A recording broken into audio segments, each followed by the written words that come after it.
Hello दोस्तों, जैसे कि आप लोगों को मालूम है कि जो बिहार बोर्ड क्लास 10 का रिजल्ट आ चुका है और आज हम लोग बातचीत करने जा रहे हैं उन बच्चों से, निर्मला क्लासेस सक्सेस पॉइंट के उन टॉपरों से जो इस साल पिछले साल के रिकॉर्ड को तोड़ते हुए, हर साल के रिकॉर्ड को तोड़ते हुए अच्छा मार्क प्राप्त किया है। उनमें 3 बच्चे आज शामिल हैं। बहुत सारे बच्चे किसी कारणवश आज नहीं आ पाए हैं।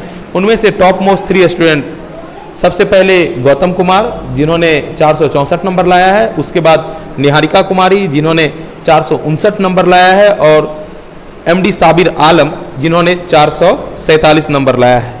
आज उनसे जानना चाह रहे हैं कि आपने जो ये मार्क प्राप्त किया है, 1 बाय 1 उनसे पूछते हैं कि उसके लिए पढ़ाई का क्या रूटीन रहा, पढ़ाई का क्या तरीका रहा और कितने देर की पढ़ाई की जिससे कि आपको ये मार्क आया। सबसे पहले सुनते हैं गौतम कुमार को।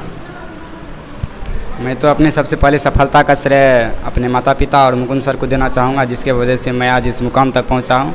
हाँ, मेरे यही शुरू से कामना था कि मैं हर एक विषय को पढूं और हर एक विषय का मेरा रूटीन था पढ़ने का। अगर टाइम नहीं भी मिलता था तो कम से कम आधा घंटा भी हर एक विषय लेकिन पढ़ लेता था, लेकिन डेली का मेरा रूटीन यही था कि हर एक विषय को पढ़ना। और ऑब्जेक्टिव भी शुरू से हम मतलब कर रहे थे प्रैक्टिस, और सब्जेक्टिव सर करवा रहे थे, ऑब्जेक्टिव भी करवाए सर, जिसके वजह से सर और यूट्यूब पे हम लोग को हेल्प करते रहे। ऑब्जेक्टिव क्लास में भी दिए, यूट्यूब पर भी सहायता किए, जिसके वजह से हम लोग बहुत आगे निकल चुके थे और इसी के अनुसार हम लोग का मार्क्स इतना बढ़ गया है। सर भी इतना मेहनत किए थे हम लोग के लिए और हम लोग भी खुद से करते रहे। और मैं अपना जहाँ तक बात है, हम हर एक विषय का रूटीन बना के पढ़ते थे, जिसके अनुसार मेरा आज इतना रिजल्ट आ पाया है। Thank you sir.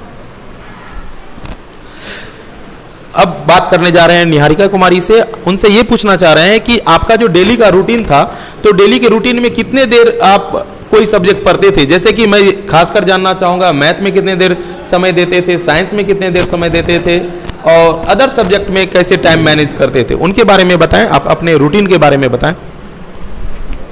मैं निहारिका कुमारी, मैं अपने मैथ सब्जेक्ट पे ज़्यादा ध्यान देती थी क्योंकि मैथ मुझे बहुत अच्छा लगता, मेरा फेवरेट सब्जेक्ट मैथ ही है।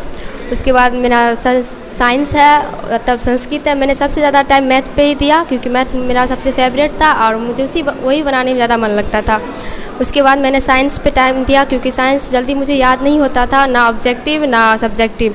बहुत कोशिश किया और फिर मैंने सोशल पे भी ध्यान दिया। सोशल में मैंने बहुत लेट से पढ़ाई शुरू की, फिर भी बहुत मेहनत किया कि मैं अच्छे रैंक लाऊं उसमें भी। और संस्कृत सब तो मेरा ऐसे ही ठीक था, मैं उसमें बस ध्यान से पढ़ती थी तो मेरा ध्यान रह जाता था, जिससे मुझे क्लास में कुछ चीज़ें याद हो जाती थी और कुछ मेहनत घर से करती थी। मैंने सबसे ज़्यादा मैथ पर ध्यान दिया। उसके बाद साइंस पे धीरे धीरे मैंने जो है सोशल भी देखा कि बहुत नीचे हो गया था, तो सोशल पे भी ध्यान देना शुरू किया लास्ट टाइम में। और मुकुंद सर ने जो क्रैश कोर्स करवाया, इससे मेरा मैथ और साइंस थोड़ा ज़्यादा बेटर हो पाया, जितना था उससे भी ज़्यादा हुआ। और सोशल में भी मैंने खुद से मेहनत किया क्योंकि मैं देख रही थी कि मेरा मेहनत हो नहीं रहा था सोशल में, इसलिए मैंने क्लास छोड़ के अपने से मेहनत करना शुरू किया। संस्कृत सब मैंने सर से पूछा, जहाँ नहीं समझती थी मैंने अपने सर से पूछती रही, जहाँ मुझे प्रॉब्लम होता था मैंने सर से पूछा और सारे प्रॉब्लम को मैंने क्लियर किया। हिंदी में भी मेरा मार्क्स 89 है, लेकिन मैं चाहती थी उसमें भी और अच्छा आता भी, पता नहीं किस वजह से नहीं आया, लेकिन उम्मीद था कि उसमें भी बहुत अच्छा है। और संस्कृत में तो मेरा खैर 97 है, उसमें भी आना चाहिए था, लेकिन इतना भी है, बहुत खुश हूँ मैं। और यही अब बात करने जा रहे हैं, जैसे कि कहा जाता है कि 1 2 3, मैं रैंकिंग में बिलीव नहीं करता हूं, मेरे लिए बच्चे हर एक समान हैं और ये पैमाना नहीं है कि किसी को रैंकिंग में तौला जाए, वो नॉलेज ही बतलाता है। और मैं इन तीनों को मैं एक कैटेगरी में रखता हूं और 1 2 बच्चे हैं उन्हें भी मैं एक कैटेगरी में रखता हूं। वो अलग बात है कि बिहार बोर्ड ने उसे कैटेगराइज कर दिया गया है, तो कोई इशू नहीं है, वो होता है थोड़ा सा 1 2 मार्क का आगे पीछे, कोई बड़ी बात नहीं है। लेकिन मेरे नज़र में सभी बच्चे एक समान हैं और उन्हीं में एक साबिर आलम से मैं पूछना चाहूँगा कि आपने पढ़ाई की तैयारी कितने देर की? नॉर्मली आप कितने घंटे 24 घंटे में पढ़ाई करते थे और कितने देर सोते थे, कितने देर आप अपने डेली रूटीन में मेंटेन करते थे? Myself, MD Sabir Alam from Nerumalla, Shimli, Bakhtiarpur. I spent 15 to 16 months in Nirmala classes. 28 September 2020, I admit here. Then after, when I am class 9th, I faced very problems. जब मैं class 9th में था तो हमको बहुत सारे problems थे, क्योंकि 9th का सिलेबस मेरा कंप्लीट नहीं हो पाया था। वैसे भी मैं CBSE से डायरेक्ट बिहार बोर्ड में आया था, तो ऑब्वियसली थोड़ा प्रॉब्लम होगा ही, तो थोड़ा प्रॉब्लम था। इसके पीछे मैं बहुत ही परेशान था और मैं बहुत लेट एडमिशन भी यहाँ लिया था। 28 सितंबर 2020 को लगभग 9th का सिलेबस एंड होने के कगार पे था, तब मैं यहाँ एडमिशन लिया। फिर भी यहाँ के टीचर्स ने हमें इतने कोऑपरेट किया ताकि मैं 9th के साथ साथ 10th को भी इतना अच्छा, 9th का छोटा सिलेबस भी मैं कैप्चर कर रखा था। और अब बात रही 10th की, कोई डेली रूटीन एक दिन का मेहनत से रिजल्ट नहीं बनता है, उसके लिए हमेशा लगातार प्रयास की ज़रूरत होती है। तो सबका एक एम होता है और कोई भी को वर्क करता है, फर्स्ट लव देन सेक्रीफाइस। पहले किसी को चीज़ से प्यार होता है, फिर उसके बाद उसके पीछे बलिदान देता है। जैसे कि कोई अगर IAS बनना चाहता है तो उनको पहले उनकी कुर्सी से प्यार होता है कि वाह ये होता है, इसका इतना वैल्यू है, इतना इज्जत होता है, तब वो उनके पीछे सेक्रीफाइस करते हैं अपने टाइम को, जिस टाइप से अपना सेक्रीफाइस हो सबको। तो मैं तो मिडिल फैमिली से बिलोंग करता हूँ, तो थोड़ा हमको डोमेस्टिक वर्क रहता था, तो मतलब डेली वर्क से जो छूट करके जो वक्त मिल रहा था, मैं उस टाइम को कोशिश करता था कि पढ़ाई में ही दूँ, ज़्यादातर वक्त पढ़ाई में ही दूँ। तो इसी टाइप से मैं जो भी टाइम मिलता था उसको पढ़ाई में देता था, बस इतना ही। जैसे कि इन्होंने बताया कि खासकर पढ़ाई तो ये डेली रूटीन में अपने बनाए हुए थे, लेकिन खासकर जो इसको किक आया, खासकर क्रैश कोर्स जब स्टार्ट हुआ तो कुछ जो कमियां थी जो रिवीजन पीरियड में हो रहा था उसकी ये भरपाई अच्छी तरह से करने लगे और मेहनत को भी पहले से अधिक कर दिए, बहुत ज़्यादा अच्छी तरह से मेहनत करने लगे। खासकर संडे को जो क्विज कंपटीशन होता था, शाम में इवनिंग में ऑनलाइन लाइव ऑब्जेक्टिव क्लास चलता था, बच्चे बहुत ज़्यादा एक्टिव मोड में रहते थे।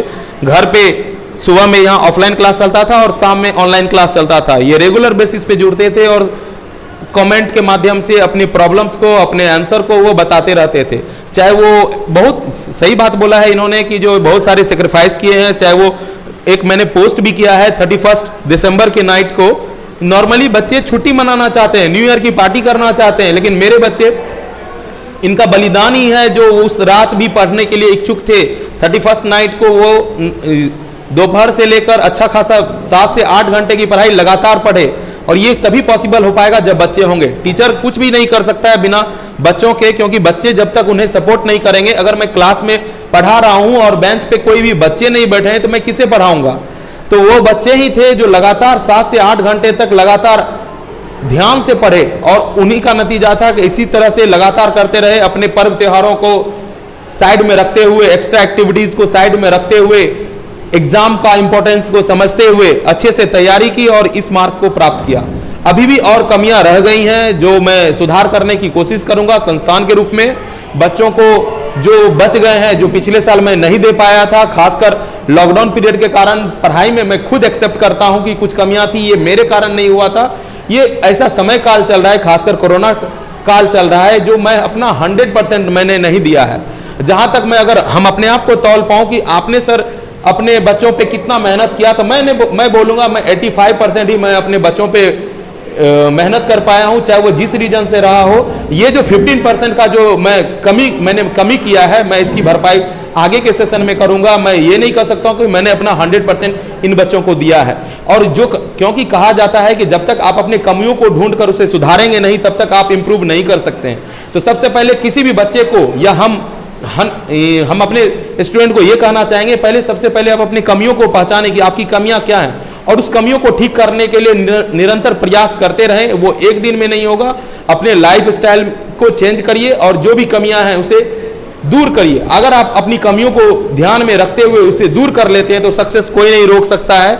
इसीलिए मैं कहना चाहूँगा कि आगे अभी तो जर्नी स्टार्ट ही हुई है, आगे आपका 12 का एग्जामिनेशन है, आपके जो इच्छाएँ हैं, गोल है, उसकी पूर्ति के लिए आपको अभी से लग जाना। तो गौतम, ये बताएं कि आप निर्मला क्लास संस्थान से जुड़े रहे, तो ये संस्थान आपको कैसा लगा, इनके बारे में बताएं, और बच्चों को क्या निर्देश देना चाहते हैं, क्या गाइडलाइन आप देना चाहते हैं जिससे बच्चे अच्छा करेंगे। सबसे पहले तो मैं निर्मला क्लासेस के डायरेक्टर मुकुंद सर को धन्यवाद देना चाहूँगा, जिसके वजह से मैं आज इस मुकाम को प्राप्त किया हूँ। मैं अगर ज्वाइन किया था कोचिंग 21 मार्च 2021 को ज्वाइन किया था, और उसके बाद मैं पढ़ाई अपना निरंतर स्टार्ट कर दिया था। अगर मुझे लगता है मैं अगर 9th से सर के पास पढ़ता तो मुझे पूरा विश्वास था कि मैं अपना डिस्ट्रिक्ट टॉपर तो ज़रूर निकल जाता, लेकिन मुझे शुरू से नहीं पता था। जब मुझे पता चला कि निर्मला क्लासेज हैं सिमरी बख्तियारपुर अपना लोकल एरिया में, उसके डायरेक्टर मुकुंद सर हैं कि इतना उसके अनुसार विद्यार्थी निकलते हैं, तो मैंने जो ज्वाइन किया 21 मार्च 2021 को, और उसके बाद मैं अपना निरंतर पढ़ाई करना स्टार्ट कर दिया। मैं अपने आगे आने वाले स्टूडेंट को भी यही बोलूँगा कि आप लोग एक बार सर से ज़रूर जुड़िए और शुरू से जुड़िए, क्योंकि रिजल्ट कभी भी एक दिन में नहीं बनता। और मैंने भी जो इतना बड़ा मुकाम प्राप्त किया हूँ तो वो मैं शुरू से ही करता आ रहा हूँ, जिसके वजह से मैं आज यहाँ तक पहुँचा हूँ। और अपने आगे आने वाले स्टूडेंट को यही निर्देश दे रहा हूँ कि आप भी सर से जुड़िए और शुरू से मेहनत एकदम कीजिए, जिससे कि आप हमसे भी ज़्यादा परफॉर्मेंस कर पाएँ, और सर का जहाँ तक है हमसे भी आप अच्छा मार्क्स लाइए और आप सर का संस्थान के और नाम को रोशन कीजिए। धन्यवाद।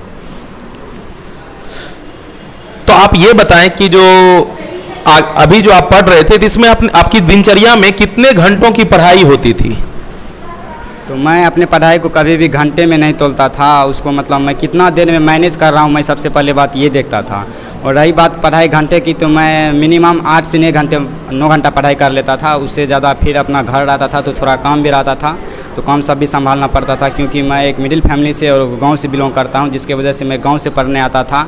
तो मेरे पास साधन भी उतना अच्छा नहीं था, मैं पढ़ाई करने के लिए गांव से आता था तो उसमें भी टाइम मुझे लग जाता था, जिसके कारण फिर गांव में कुछ काम रहता पापा को तो उस सब भी संभालना पड़ता था। इतना सब कुछ करने के बावजूद भी मुझे गर्व है कि मैं इतना अच्छा अंक प्राप्त किया हूं। और अपने सर को भी धन्यवाद देना चाहूँगा, जो सर भी हम लोग के लिए इतना अच्छा मेहनत किए, क्रैश कोर्स के माध्यम से, चाहे वो हो या टेस्ट के माध्यम से हो या क्विज के माध्यम से हो। और सबसे ज़्यादा माध्यम तो सर हम लोग को यूट्यूब पर देते रहे, जिससे कि हम लोग का कॉन्फिडेंस कभी भी ख़राब नहीं होते रहा, और सर हम लोग को हमेशा मोटिवेट करते रहते थे, जिसके वजह से हम लोग यहाँ तक पहुँच पाए। धन्यवाद। Thank you Gautam. अब साबिर से पूछना चाह रहा हूं कि जो आपने जो संस्थान सितंबर में 9th क्लास में ज्वाइन किया है, तो उसके आधार पर आपका अनुभव क्या है इस संस्थान के बारे में वो बताएं, और कहाँ सुधार की गुंजाइश अगर लगती है तो उसे किया जाए, क्योंकि आप लोगों का ही ये संस्थान है, और जब तक मुझे ये संस्थान के बारे में कुछ कमियां जिसे सुधार नहीं किया जाएगा तो तब तक कैसे होगा। तो आप अपने पहले ये बताएं कि आपका ये समय कैसा बीता, हमारी संस्थान में आप रह के आपको कैसा महसूस किए, और आप गाइडलाइन दीजिए कि हम क्या करें जो और बेहतर कर सकें। मैं साबिर, मैं निर्मला क्लासेस से, मैं क्लास 9th में ही निर्मला क्लासेज को ज्वाइन किया था। मैं जब टैगोर पब्लिक स्कूल से वहाँ से छोड़ा वहाँ, तो फिर हमें समझ में नहीं आ रहा था कौन सा कोचिंग जाएं। बहुत जगह ढूंढे, हर जगह मेरे पेरेंट्स भी परेशान थे कि अभी तक बिहार बोर्ड के लिए अच्छे कोचिंग नहीं मिल रहे, टाइम बहुत ज़्यादा हो गया था। एंड ऑफ सितंबर में 28 सितंबर को मेरा यहाँ निर्मला क्लासेज में एडमिशन हुआ। यहाँ बहुत ही निर्मला क्लासेज में हमें सबसे कहा जाए तो सबसे अच्छी चीज़ हमें एक ही चीज़ सीख मिली है, जो हमें ज़िंदगी भर वो हमें याद दिलाती रहेगी। मुकुंद सर से हम यही सीख मिले हैं कि अपना 100% देते रहो, रिजल्ट का चिंता मत करो, रिजल्ट तो खुद ब खुद आ जाएंगे। जितना भी होता तुमसे जहाँ तक होता 100% अपना देते रहो, रिजल्ट अप्रूव आ जाएगा, उसमें सोचना नहीं पड़ेगा रिजल्ट के बारे में। और यही वजह से कि मैं रिजल्ट का उतना चिंता करना छोड़ दिया, नहीं तो मुझे बहुत चिंता होता था रिजल्ट का कि इतना कर रहे हैं क्या होगा, रिजल्ट नहीं होगा। जब से मुकुंद सर ने ये सेंटेंस कहा था, मेरे दिमाग पे इस तरह से इफेक्ट किया कि मैं रिजल्ट का चिंता बिल्कुल ही छोड़ दिया था। मेरा फ्रेंड कहने लगा कि तुम पागल हो गया क्या, इतना कम टाइम बचा, हंसी मजाक करते रहते, ये हो वो हो, मतलब बहुत तरह कहता था। तो मैं उसे भी समझाता था, देखो दोस्त, मेरे सर ने ऐसा कहा है और हमें जो अच्छा लग रहा है सही बात है कि तुम अपना 100% देते रहो, रिजल्ट का चिंता मत करो। वैसे भी in front of me quality is more better than quantity. Quantity भले कुछ आ जाए, लेकिन क्वालिटी हर इंसान के अंदर अलग अलग रहता है, जिसके कारण वह पहचाना जाता है। कोई गर्व से ही नहीं पहचाना जाता है, पेट में ही नहीं सीख के रहता है। जो भी आता है दुनिया में वो सीखता, अपने मेहनत के बल पे सीखता। और जो भी यहाँ लगभग एक साल से ज़्यादा ही मैं यहाँ स्पेंड किया, बहुत ही अच्छा सेशन रहा यहाँ का। यहाँ के पढ़ाई का जो शेड्यूल रहा सेशन वाइज बटा बहुत ही अच्छा लगा यहाँ का सेशन। जैसे कि सेशन का फर्स्ट में होता था कि फुल जितना भी हो एक्स्ट्रा एक्टिविटीज़ के साथ चलता था। जैसे टाइम करीब आते गया उतना मतलब डिफरेंट टाइप के वर्क होते रहे, जिससे कि बच्चे के अंदर इंटरेस्टिंग बढ़ता गया स्टडी के प्रति। उसके बाद मिड में जो हो गया, बीच में आया था, फिर बीच में थोड़ा कुछ समय अंतराल ऐसा बचा कि सिलेबस कंप्लीट करना था। उस समय भी बहुत ही अच्छे बच्चे और शिक्षक के योगदान से हम लोगों का सिलेबस बहुत ही अच्छे समय पे समाप्त हुआ। उसके बाद बहुत ही अच्छा रिवीजन का वक्त भी अच्छा खासा बच गया था। कोई भी स्टूडेंट्स एग्जाम देता है तो उसको सबसे पहले एग्जाम का रिवीजन अगर नहीं किया तो उनका एग्जाम बेहतर नहीं जा पाएगा। मेरी समझ से यही लगता है कि रिवीजन बहुत ज़रूरी होता है, और कोई भी कोचिंग संस्थान हो उसको चाहिए कि कितना जल्दी अपने सिलेबस कंप्लीट कर, रिवाइज जितना ज़्यादा करवाएं उतना बेनिफिट होता है कोचिंग के लिए, और डिफरेंट टाइप के एक्टिविटीज़ करवाते रहें जिससे कि बच्चे के अंदर किसी भी टाइप से ऐसा फील्ड लाए। टीचर को ये सोचना चाहिए कि ऐसा फील्ड लाए जिससे कि बच्चे के अंदर जिज्ञासा जगे। जैसे कि यहाँ हम लोग के यहाँ क्विज चलता था, कंपटीशन टाइप का क्विज चलता था, यूट्यूब पे हम लोग का कमेंट सेशन चलता था, किसका फास्ट है किसका क्या है इस टाइप से। और हम लोग का ये जब क्रैश कोर्स स्टार्ट हुआ था तो उसका एक शेड्यूल और रूटीन बना था, वो रूटीन फॉलो होना चाहिए। वैसे तो हम लोग का सेशन में ये कोविड आ गया था जिस कारण हम लोग का फॉलो नहीं हो पाया, फिर भी बेहतर ही रिजल्ट रहा ऊपर वाला क्रम से।